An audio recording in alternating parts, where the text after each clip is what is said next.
আমি বুটজোড়া তুলে রাখছি, তোমাদের যা দিয়েছি মনে রেখো তা। কথাগুলো হয়তো মুখে ফুটে ওঠেনি, কিন্তু কান পাতলে সাম্বার বাঁশিতে সেই হাহাকারটা স্পষ্ট। নীরবতায় যেখানে সবচেয়ে সোচ্চার বার্তা, সেখানে নেইমার জুনিয়র না বলেও যেন বলে দিলেন অলিখিত কোনো বিদায় কাব্য।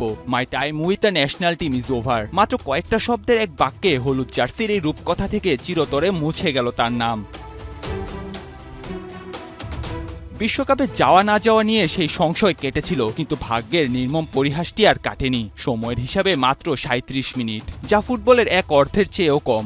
ইনজুরির চোরাবালি আর কোচের জটিল সমীকরণে আটকে গেল সেলেসাও রাজপুত্রের শেষ মহারণ। শত্রুও হয়তো চায়নি মহাকাব্যের শেষ পাতাটা এমন এক বুক ভরা বিষাদে লেখা হোক, কিন্তু নিয়তি যার নাম তাকে এড়াবে কে?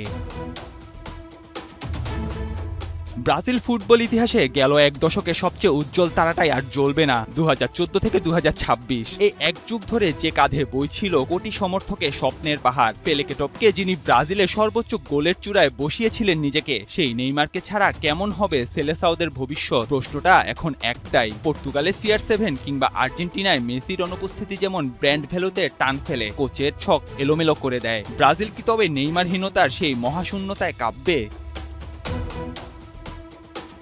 উত্তরে দাঁড়িয়ে ইতিহাস অবশ্য বলছে অন্য গল্প। এই জায়গায় টিম সেলেসাওরা বেশ ভাগ্যবান। দীর্ঘদিনের চোট আর মাঠের বাইরের নাটকে নেইমারকে ছাড়া খেলার যে কড়া প্র্যাকটিস, তাতেই অভ্যস্ত হয়ে গিয়েছে সাম্বার দেশ। তাই ব্র্যান্ড ভ্যালু কিংবা পারফরম্যান্সের চরম বিপর্যয় কোনো ঝড়ই হয়তো টলবে না ৫ বারের বিশ্বজয়ীরা।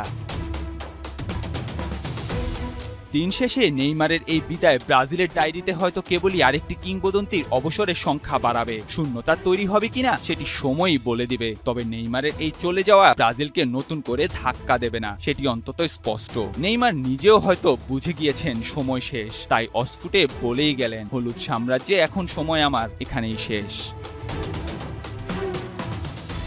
নাহিয়ান আরিফিন, ৭১।